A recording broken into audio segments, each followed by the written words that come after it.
Hello, welcome to this video. In this video we're going to be looking at the Olympia, the typewriter. The one we've got to look at today is the SM7.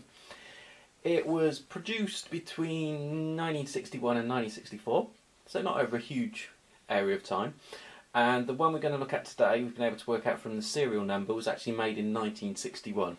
So today is 2017. So that makes it 57 and a bit, 56 and a bit years old. My maths isn't very good. So anyway, let's get on with the typewriter. Let's take a look and see what we've got. They were originally made in three colours. There was white, pink and blue. And they came in this case. The case has got a little lock at the front there. So you undo that and you lift it up and then it comes away. You can see at the back of the case here, it's got two little hinges, and these drop in on the other side and help to lock it in place at the back. So there we go. This is the Olympia. This is one of the earlier ones, so you can see it hasn't got a lot of the stuff that the new ones have got, and a lot of things haven't actually moved from where they were originally. It's got the standard QWERTY keyboard, which is down here, and it is locked onto the base here. So they actually called it at the time a travel one, because it was in a travel case and you could travel with it. Obviously we would look at that now and we would say, nah, that's huge, that's massive, you ain't going to travel with that, when you can do what all of this can do on your phone. So we've got two little buttons down here. I don't know how well you can see them on the camera, if indeed you can. Let me just move it around to the side so you can see one of the locking pins. There's a locking pin just in here, so we're going to press those in on either side, and we're going to lift the typewriter up and out of its case. It just makes it easier when I'm trying to show things to the camera. So what we've got is we've got two locking pins, one on either side, and at the back you've got two lugs where the typewriter at the back slides into those to stop it raising up, and the part I showed you earlier on in the lid, it fits into that little slot there and it helps to lock the lid into place at the back. So onto the typewriter itself. As I said, let me just adjust the camera. It has a standard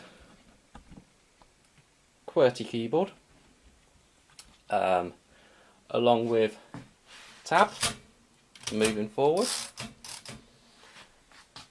and the switch down here changes the colour that you want to type. So you've got red, nothing, and blue at the top, which is obviously for the black or the top of the ribbon. If we turn it to the side, if we start off on here, you've got the standard arm for moving it about. Let me just bring it back. Not sure how well you can see it from this side, but if you can see that little bit there that's just moving up and down, that's to release the whole of the back barrel along to where you want it to be. And you've got a little adjustment knob just in here, and that changes your line spacing.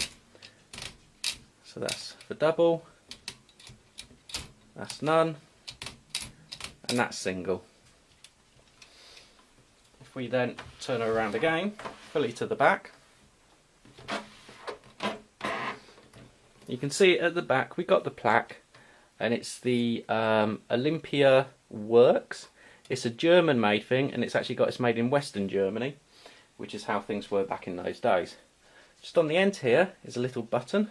You press that button in and that pops the bit for holding your piece of paper at the back.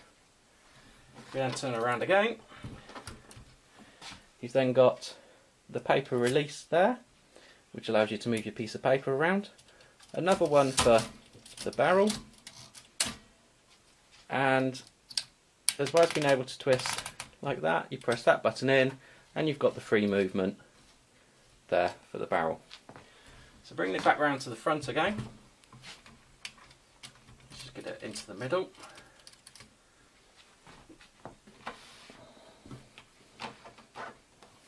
Okay, as well as it's saying it at the back, it's also got it just down here, it says made in Western Germany. So what we do is we lift up at the front and we slide it forward. Now on this one here, you can see it just says Olympia on this part here. There are some of the later ones where it's got underneath Western Germany as well. If you have a look on Google, you'll be able to see them on there. Now the insides of it, you've obviously got the ribbon and the Deluxe written in there. This one is very, very dirty and it needs a darn good clean. So that's the inside. Just place this back on. It's got, there we go, these parts here locate onto these bits just at the back, and then it snaps in with some springs just down to these bits here at the front.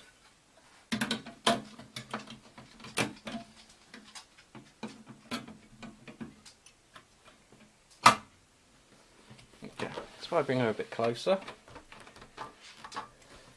see at the back here, squeeze them together and slide them along.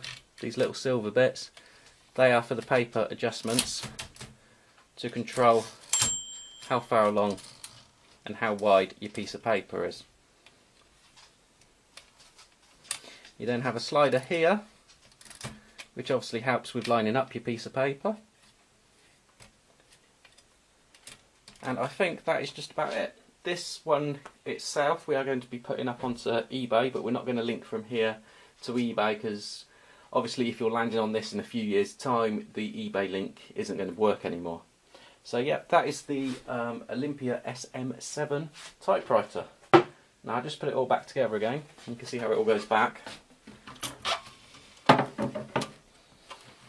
So as you can see, these two bits at the back in the very dirty base plate, they slot into these two holes.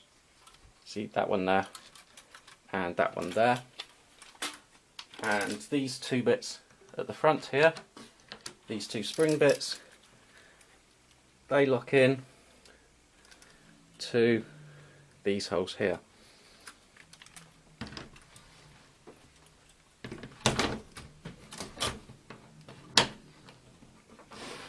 Once it's in and locked in, it isn't going anywhere and you can pick up the whole thing like that. Now they have very helpfully put just in the middle there a little red arrow indicating where the middle is. So with that in place, we're going to take our lid, put it in at the back, clicks in down the front, and that's it. There we go with our portable typewriter.